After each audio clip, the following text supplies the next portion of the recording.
Hello guys, आज हमारे पहले ब्लॉग में आप सबका स्वागत है। आप सब देख रहे हैं हमारा गांव और धान लग चुका है पूरा। देखा था ना भैया,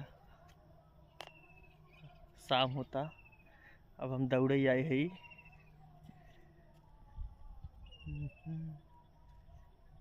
देखा ये खेते में आज भैया धान लगा है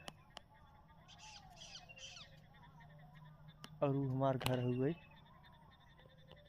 पीछे जो दिखा था वाइट कलर।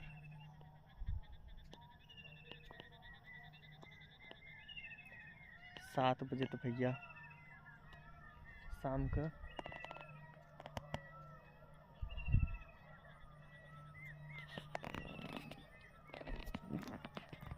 और चलिए भैया दौड़े शुरू करिए।